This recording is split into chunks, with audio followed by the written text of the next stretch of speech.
invito esta noche para que demos gracias a Dios porque podemos congregarnos, así sea de forma virtual, porque podemos estar en un mismo espíritu y podemos estudiar su palabra, escudriñar su evangelio para saber cómo vivir mejor cada día.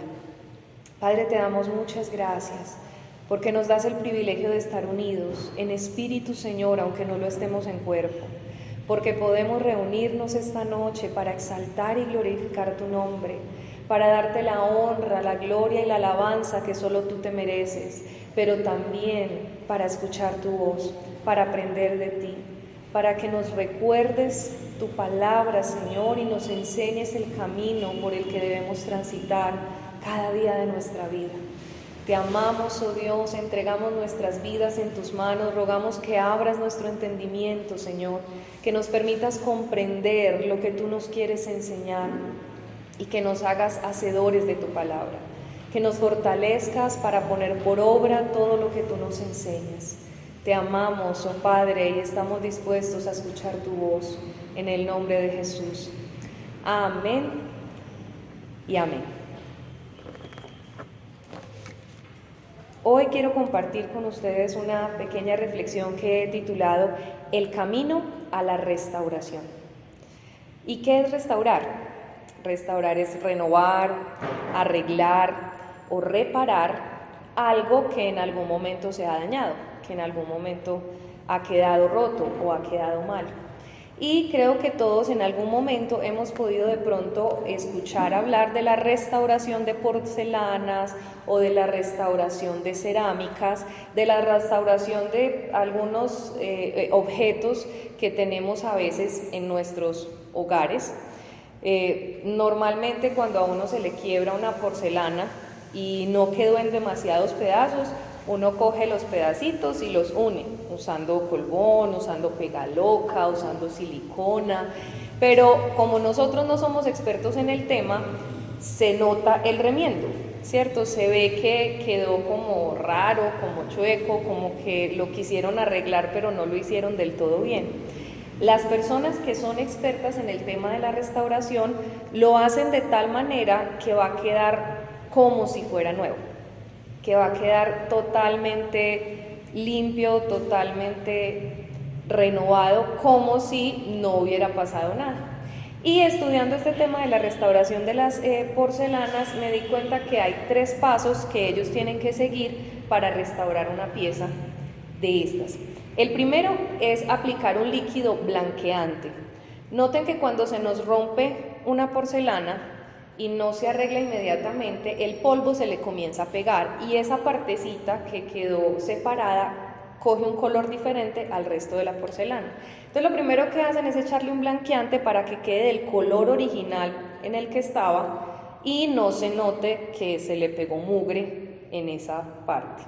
Lo segundo es que lavan, después de echar el blanqueante y que se seque, lo lavan y lo pulen, la parte de la porcelana que tienen que arreglar para que no quede ningún grumo, ninguna cosita salida, para que quede liso.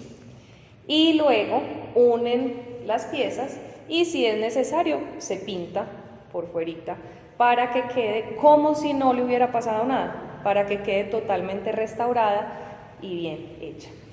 Y hacía yo una analogía en mi mente de esa restauración de las porcelanas a la restauración que el Señor hace en nosotros. Porque primero aplica el blanqueante, que en este caso sería la sangre que Jesús derramó en la cruz por nuestras vidas, que limpia nuestros pecados, ¿cierto? Y quita toda impureza y todo lo malo que haya manchado nuestra vida. Luego Jesús mismo viene y pule nuestro corazón, nos limpia y quita de nosotros cualquier cosita que no esté bien en nuestro corazón. Y finalmente nos deja como nuevas criaturas, ¿cierto? Nacemos de nuevo. Entonces por eso quiero hablar esta noche de ese camino que debemos transitar para llegar a esa restauración, para llegar a ese punto en el que somos nuevos, en el que no se nota lo quebrados que estábamos en algún momento a causa del pecado, porque la gracia y la misericordia del Señor viene a limpiarnos. ¿Y por qué me parece importante tratar este tema en esta época? Dadas las circunstancias de la pandemia, de la cuarentena, del cierre de los templos, de la pérdida de empleos, de la pérdida de amigos y familiares a causa del virus, muchos han podido quedar quebrantados, muchos han podido quedar decepcionados de Dios, muchos de pronto se han alejado, muchos de pronto sienten que se ha enfriado su relación con Dios y se han apartado y necesitan ser restaurados. Ese quiebre que hubo en este tiempo de alejamiento y de pronto de caer en el pecado, de volver atrás, necesita ser restaurado para volver a quedar como nuevas criaturas y volver a nacer una vez más de nuevo. Entonces les invito a que abramos nuestras Biblias en el libro de los Salmos, en el capítulo 51. Libro de los Salmos, capítulo 51. Y vamos a leer desde el título hasta el versículo 12. El título dice: Arrepentimiento y plegaria pidiendo purificación. Salmo de David, cuando después que se llegó a Betsabé, vino a él Natán el profeta. Ten piedad de mí, oh Dios, conforme a tu misericordia. Conforme a la multitud de tus piedades, borra mis rebeliones. Lávame más y más de mi maldad y límpiame de mi pecado, porque yo reconozco mis rebeliones y mi pecado está siempre delante de mí.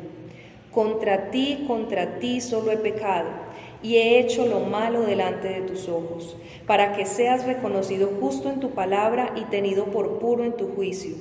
He aquí, en maldad he sido formado y en pecado me concibió mi madre. He aquí, tú amas la verdad en lo íntimo y en lo secreto me has hecho comprender sabiduría. Purifícame con hisopo y seré limpio, lávame y seré más blanco que la nieve. Hazme oír gozo y alegría, y se recrearán los huesos que has abatido. Esconde tu rostro de mis pecados y borra todas mis maldades. Crea en mí, oh Dios, un corazón limpio, y renueva un espíritu recto dentro de mí. No me eches de delante de ti, y no quites de mí tu Santo Espíritu. Vuélveme el gozo de tu salvación, y espíritu noble me sustente. Amén. Es una oración que hace David después de haber pecado, después de haber fallado y de sentirse mal con ello, buscando el perdón y la restauración de parte del Señor para su vida, porque algo se había roto, algo se había dañado y era su relación con Dios a causa del pecado. Y él busca en este salmo la restauración, el volver a quedar nuevo, el volver a restablecer su relación con Dios.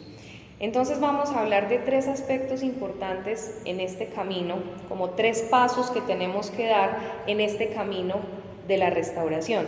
Y el primero es reconocer y confesar nuestro pecado. Reconocer y confesar nuestro pecado, que fue precisamente lo que David hizo aquí en los versículos 3 y 4. Dice: contra ti solo he pecado y he hecho lo malo delante de tus ojos, para que seas reconocido justo en tu palabra y tenido por puro en tu juicio. Entonces él dice: yo reconozco que he pecado, lo confieso, contra ti he pecado, he hecho lo malo ante tus ojos.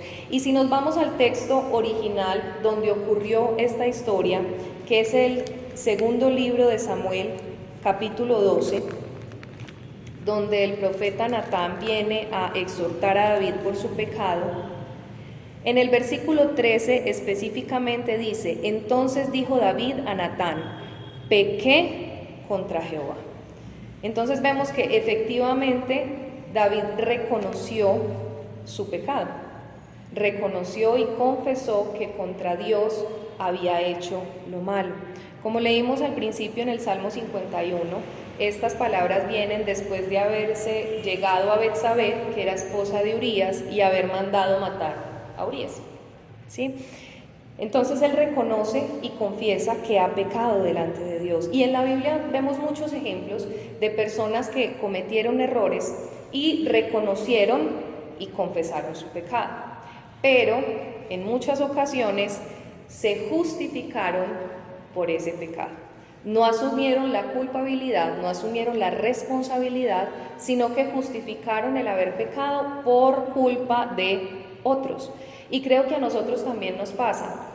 A veces cometemos errores y nos justificamos diciendo que fue culpa de otra persona que nosotros hubiéramos actuado de esa manera. Incluso muchas veces le echamos la culpa al diablo.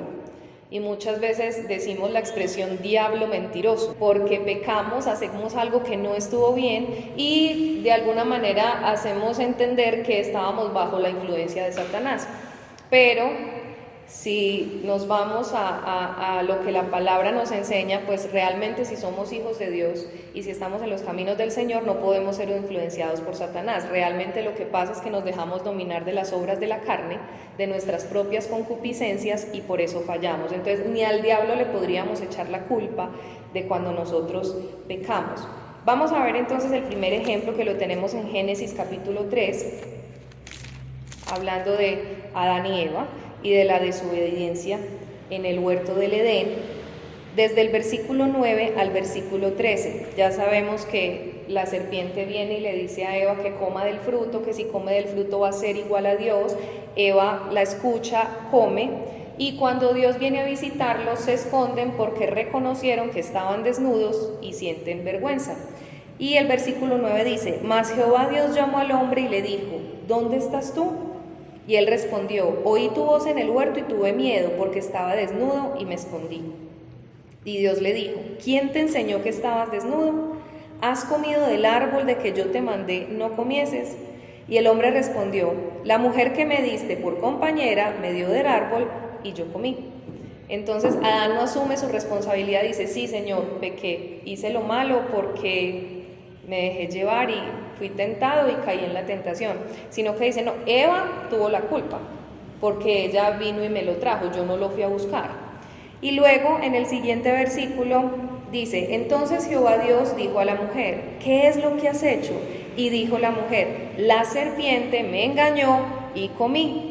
No, Señor, yo sí hice lo malo, pero porque fui engañada, fui muy inocente, fui engañada y por eso pequé. Entonces muchas veces reconocemos nuestro error, pero le echamos la culpa a los demás. No asumimos la responsabilidad, sino que nos justificamos echándole la culpa a otros.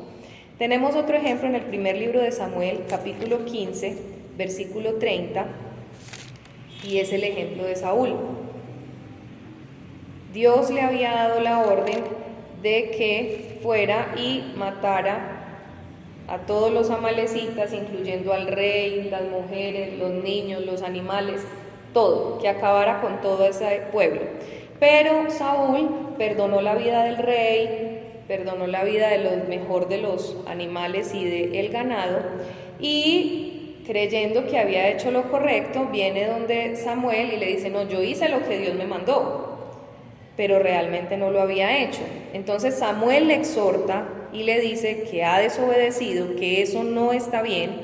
Y el versículo 24 de primera de Samuel 15, versículo 24 dice: entonces Saúl dijo a Samuel: yo he pecado, pues he quebrantado el mandamiento de Jehová y tus palabras, porque temí al pueblo y consentí a la voz de ellos. Entonces nuevamente reconoce el pecado, pero se justifica. No, es que yo le hice caso al pueblo, es que ellos fueron los que me incitaron, ellos fueron los que me guiaron a que tomara esa mala decisión. Y realmente, siendo justos, pues tenemos es que obedecer la voz de Dios, ¿cierto? Tenemos es que hacer lo que el Señor nos ha mandado, independientemente de lo que nos digan las personas que están a nuestro alrededor. Entonces tenemos que reconocer y confesar nuestro pecado, pero en ese reconocer tenemos que asumir la responsabilidad, entender y aceptar que nosotros somos los culpables, que no son los demás, que no es ni siquiera el diablo, sino nosotros mismos, nuestras concupiscencias, las obras de la carne que a veces se levantan en nosotros para hacer lo malo. Entonces el primer paso en el camino a la restauración es reconocer que hemos pecado y confesarlo delante del Señor. Luego viene un segundo paso, que es arrepentirnos y apartarnos, ¿cierto? En el texto que tenemos en este momento el Salmo 51, de los versículos 6 al 12, nos dicen así: He aquí, tú amas la verdad en lo íntimo y en lo secreto me has hecho comprender sabiduría. Purifícame con hisopo y seré limpio, lávame y seré más blanco que la nieve. David está diciendo: Señor, yo me arrepiento, yo no quiero ser más así, yo quiero que tú me limpies, que tú quites esta maldad de mí. Del versículo 8 en adelante dice: Hazme oír gozo y alegría y se recrearán los huesos que has abatido. Esconde tu rostro de mis pecados y borra todas mis maldades. Crea en mí, oh Dios, un corazón limpio y renueva un espíritu recto dentro de mí. No me eches de delante de ti y no quites de mí tu Santo Espíritu. Vuélveme el gozo de tu salvación y espíritu noble me sustente. Entonces David está mostrando aquí arrepentimiento. Él dice: yo ya no quiero ser así, límpiame, quítame esta maldad que yo he hecho. Y también quiere apartarse, porque dice: un espíritu noble me sustente. Señor, yo quiero ser obediente. ¿Sí? En la Nueva Versión Internacional dice: un espíritu obediente me guíe. Yo no quiero desviarme, no quiero alejarme, yo quiero estar en tu camino, quiero estar alejado del pecado. Entonces miren que no hablamos solamente de remordimiento, porque el remordimiento es sentir culpa por algo malo que uno hizo. Pero el arrepentimiento es sentir un dolor profundo por algo que nosotros hicimos y tener el deseo de no volverlo a hacer. Entonces el arrepentimiento nos lleva a pedir perdón, el remordimiento no. El remordimiento solo nos hace sentir culpa, mientras que el arrepentimiento nos lleva a pedir perdón, porque nos sentimos tan mal y tan dolidos por lo que hicimos que quisiéramos borrarlo, que quisiéramos no volverlo a hacer y apartarnos de ello. Entonces miren que allí en el versículo 12 él lo que está diciendo: un espíritu noble o un espíritu obediente me guíe, que yo sea capaz de mantenerme en tu camino y no apartarme, que por el contrario, en vez de apartarme de ti, me aparte del pecado, me aleje lo más posible que pueda del pecado. Y es lo que la palabra nos insta a hacer en muchísimos textos de la Biblia. Vamos a ver algunos. Hechos capítulo 3, versículo 19.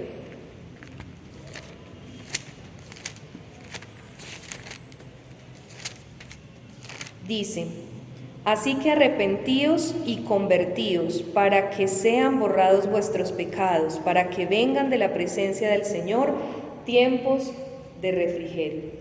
Y habla de tiempos de refrigerio porque cuando estamos en pecado siempre sentimos esa zozobra de que nos van a pillar, de que se van a dar cuenta, de que no me siento del todo cómodo porque lo que estoy haciendo lo tengo que hacer como a escondidas, y finalmente de Dios no nos podemos esconder. Entonces no hay paz, hay intranquilidad.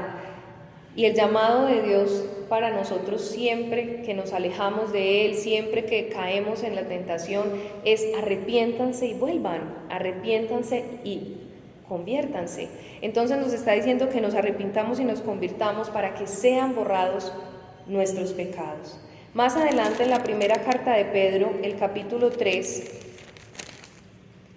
los versículos 10 y 11,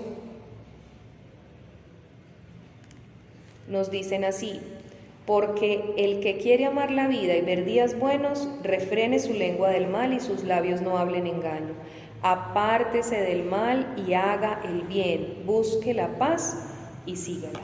Entonces nos llama a arrepentirnos, pero también a apartarnos del mal. Entonces sí, sentimos dolor por lo que hicimos, quisiéramos no volverlo a hacer, entonces ahora dispongámonos a no volverlo a hacer, a buscar las formas y las estrategias para alejarnos lo más posible del pecado. En Proverbios capítulo 28, versículo 13, nos dice también esto mismo: el que encubre sus pecados no prosperará, mas el que los confiesa y se aparta alcanzará misericordia. Entonces ya vimos que el primer paso es reconocer y confesar, ahora el segundo es arrepentirnos y apartarnos, porque si constantemente estamos cayendo en el mismo pecado, entonces no hay ningún arrepentimiento, lo que hemos sentido es remordimiento, solamente culpa, pero no ganas de agradar a Dios y de alejarnos realmente del pecado. El arrepentimiento hace que ya no queramos desviarnos y que ya no queramos desobedecer a Dios, sino por el contrario acercarnos cada día más a Él. Debemos buscar alejarnos lo que más podamos de las cosas que son tentación para nosotros. Entonces Dios es el que pone su espíritu, que nos fortalece, pero en nuestras manos está alejarnos del pecado. Y en la vida práctica, ¿cómo lo hacemos? Si he sido una persona débil en el tema del alcoholismo, si me ha gustado tomar licor, entonces lo que yo tengo que hacer es alejarme de todas las personas que me invitan a tomar licor, ¿cierto? Y no ir a los lugares donde sé que la gente va a estar tomando licor. Si mi problema ha sido el chisme, entonces ¿qué tengo que hacer? Alejarme de esos vecinos, amigos o familiares que les encanta hablar de los demás, que son chismosos. Nosotros tenemos que buscar es alejarnos de aquello que nos tienta, de aquello que hace que nosotros caigamos en el pecado. Entonces, no es solo reconocer y confesar, sino que tenemos que dar un paso más, que es arrepentirnos y apartarnos. Por nuestros propios medios tratar de estar lejos de todo aquello que no nos conviene, de todo aquello que sabemos que nos va a hacer caer. Y así vamos a poder caminar conforme a la voluntad de Dios. Y tenemos un tercer paso que no es aplicable en todos los casos, y ya vamos a ver por qué, y es el tema de la restitución. Porque a veces nos quedamos en el arrepentirnos y apartarnos y se nos olvida que debemos tratar de enmendar el daño que hicimos, especialmente cuando el problema ha sido con otras personas, cuando hemos afectado a otras personas con nuestro comportamiento. Y eso se llama restituir, que es devolver, ¿sí?, lo que hemos robado, ¿cierto? Sea cosas, sea la paz, sea la tranquilidad de una persona, cualquier cosa en la que le hayamos dañado. Entonces, en cuanto sea posible, debemos tratar de restituir. En la historia que estamos viendo específicamente hoy de David, no vemos el tema de la restitución, pues porque el pecado de David fue haberle robado la esposa a Urías y haberlo hecho matar. Y pues David no tenía la forma de restituirle la vida a Urías, ¿cierto? No había forma de restituir en esa situación. Sin embargo, cuando el profeta Natán viene y lo confronta, David sí habla de la necesidad de la restitución cuando uno peca. Y vamos a mirarlo en el segundo libro de Samuel, capítulo 12, que es donde está esta historia. Y vamos a ver cómo él sí menciona el tema de la restitución, que era una ley para el pueblo de Israel. Segundo libro de Samuel, capítulo 12, versículos 1 al 6 dice: Jehová envió a Natán a David, y viniendo a él le dijo: había dos hombres en una ciudad, el uno rico y el otro pobre. El rico tenía numerosas ovejas y vacas, pero el pobre no tenía más que una sola corderita, que él había comprado y criado y que había crecido con él y con sus hijos juntamente, comiendo de su bocado y bebiendo de su vaso y durmiendo en su seno, y la tenía como a una hija. Y vino uno de camino al hombre rico, y éste no quiso tomar de sus ovejas y de sus vacas para guisar para el caminante que había venido a él, sino que tomó la oveja de aquel hombre pobre y la preparó para aquel que había venido a él. Entonces se encendió el furor de David en gran manera contra aquel hombre, y dijo a Natán: vive Jehová, que el que tal hizo es digno de muerte, y debe pagar la cordera con 4 tantos, porque hizo tal cosa y no tuvo misericordia. Entonces David le está diciendo, no solo tiene que devolver la cordera que se llevó, sino que tiene que añadirle aún más, porque lo que hizo no estaba bien. Entonces David no pudo restituir porque no tenía forma de devolverle la vida a Urías, pero sí tenía claro que era necesaria la restitución cuando agraviaba a otra persona. Y vamos a ver dónde encontramos eso en la palabra. En el libro de Números, capítulo 5, versículo 7, nos habla precisamente de la restitución, que era una ley para el pueblo de Israel. El título de esta porción de la Biblia es Ley sobre la restitución, Números capítulo 5, y vamos a leer del versículo 5 al 7. Dice: además habló Jehová a Moisés diciendo: di a los hijos de Israel, el hombre o la mujer que cometiere alguno de todos los pecados con los que los hombres prevarican contra Jehová y delinquen, aquella persona confesará el pecado que cometió y compensará enteramente el daño y añadirá sobre ello la quinta parte y lo dará a aquel contra quien pecó. Entonces no solo era necesario devolver lo que había robado, sino añadirle aún más por el daño que había hecho. Y en Ezequiel capítulo 33, versículos 14 y 15, dice: y cuando yo dijere al impío, de cierto morirás, si él se convirtiere de su pecado e hiciere según el derecho y la justicia, si el impío restituyere la prenda, devolviere lo que hubiere robado y caminar en los estatutos de la vida, no haciendo iniquidad, vivirá ciertamente y no morirá. Entonces miren que la restitución es un requisito también en este camino de la restauración. Ya vimos con David que hay ocasiones en las que no podemos restituir, pero hay muchas otras en las que sí. Si lo que usted hizo fue hablar mal de otra persona, entonces puede restituir haciendo lo contrario, hablando bien de esa persona. Si usted le robó la paz, la tranquilidad a una persona, haciéndole daño de alguna manera, entonces vaya, pídale perdón, haga algo por ella. La idea es que busquemos enmendar el daño que hicimos al pecar cuando eso involucra a otra persona aparte de nosotros. Entonces es necesario también, en la medida en que nosotros podamos, restituir a las personas cuando les hemos ofendido. Y hay un ejemplo en la Biblia muy bonito, en Lucas capítulo 19, donde nos habla también de la restitución, y es la historia de Zaqueo. Lucas capítulo 19, sabemos que Zaqueo era un cobrador de impuestos. Quería conocer a Jesús y como era muy bajito y había mucha gente, se montó en un árbol para poder verle. Y Jesús, cuando pasa por allí, le mira y le dice: baja porque hoy es necesario que vaya a tu casa. Y va a cenar con Zaqueo y otras personas en su casa. Y dice el versículo 8: entonces Zaqueo, puesto en pie, dijo al Señor: he aquí, Señor, la mitad de mis bienes doy a los pobres, y si en algo he defraudado a alguno, se lo devuelvo cuadruplicado.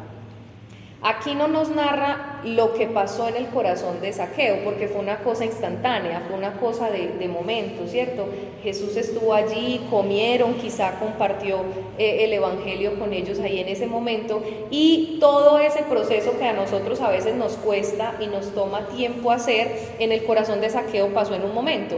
Reconoció su pecado, confesó, se arrepintió, estaba decidido a apartarse y restituyó. No nos dice todo eso aquí, pero está implícito, sobre todo porque Jesús afirma esto diciendo en el versículo 9, Jesús le dijo: hoy ha venido la salvación a esta casa, por cuanto él también es hijo de Abraham. Entonces Jesús sí sabía que en su corazón había pasado todo ese proceso, y por eso dice que ahora él era salvo, que había llegado la salvación a él, porque estaba haciendo este último paso que era el evidente para todas las personas. Entonces es necesario que nosotros también empecemos a restituir a quienes hayamos agraviado, para dar como por terminado y completo todo este camino de la restauración que Dios quiere hacer con nosotros en nuestro corazón. Entonces es necesario reconocer y confesar, hacernos responsables de nuestro pecado, no estar culpando a otros ni al diablo por las cosas malas que hacemos. Luego arrepentirnos, que realmente sintamos dolor por haberle fallado a Dios, y apartarnos, buscar siempre la forma de alejarnos de todas aquellas cosas que no nos convienen y que sabemos que nos van a llevar por el camino que no es el correcto, que nos van a hacer pecar nuevamente. Y finalmente restituir, como lo hizo Zaqueo. Sabía que había robado siendo cobrador de impuestos y dijo: yo quiero devolverle al que le robé, y no solo darle lo que le robé, sino cuadruplicárselo, así como enseñaba la ley, dar aún más de lo que robé, porque Dios ha visitado mi corazón y me ha transformado. Y fue generoso porque dijo: la mitad de los bienes que tengo le doy a los pobres. No solo restituyó, sino que repartió de lo que él tenía. Entonces, si nosotros queremos ser restaurados, como la porcelana que se rompe, y no ser armados como en partes y que se note los quebrajos y las lineecitas. Tenemos que seguir el camino de la restauración, tenemos que hacerlo de la forma correcta, ¿sí? Acercándonos a Dios para que Él transforme nuestra vida, para que Él sea el que nos blanquee, el que nos pula, el que nos limpie, el que nos haga nuevamente unas nuevas criaturas. Dios quiere nuestra restauración y que vivamos en gozo y que vivamos en paz, porque esa es su voluntad, ¿cierto? Que nosotros estemos bien y vivamos tranquilos en un mundo donde hay muchas tormentas y donde hay muchas situaciones difíciles, pero de nosotros depende. Y cada uno de nosotros sabe si necesita ser restaurado esta noche. Y en este tiempo, ya lo he escuchado por ahí, hay muchas personas que hoy reconocen, ay sí, yo estoy como alejado del Señor, yo necesito ser restaurado, pero ya llegó diciembre, voy a dejar eso para enero. Sé que algunos lo han pensado porque ya lo he escuchado por ahí, el dejar la restauración de la relación con el Señor para enero, pero hoy es el día que hizo el Señor. Hoy es el día que hizo el Señor para escuchar esta palabra y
porque Él siempre está dispuesto para estar ahí, limpiarnos, blanquearnos, pulirnos, volver a unir nuestras partes y dejarnos nuevamente como nuevos. Oremos. Padre, te damos muchas gracias por tu palabra. Gracias, Señor, porque hoy es el día de salvación, porque hoy es el día que nos has permitido, Señor, para tener una nueva oportunidad de volvernos del mal camino, de convertirnos nuevamente a ti, de ser restaurados por tu inmenso amor y tu inmensa misericordia. Guíanos, Señor, en esta hora, fortalécenos para reconocer nuestro pecado y confesarlo, para arrepentirnos y apartarnos de todo lo que nos hace pecar y para restituir a aquellas personas a quienes hemos agraviado. Te amamos, Señor, y te agradecemos que hoy nos has dado vida y has traído esta palabra para darnos una nueva oportunidad. Ayúdanos a ser hacedores de tu palabra, Señor. Ayúdanos a vivir conforme a tu voluntad. Toma nuestra vida hoy, Señor, y guíanos cada día para vivir, Señor, conforme a lo que tú has planeado para nosotros, que es bueno, es agradable y es perfecto. Te amamos, oh Padre, en el nombre de Jesús. Amén y amén. Dios les bendiga.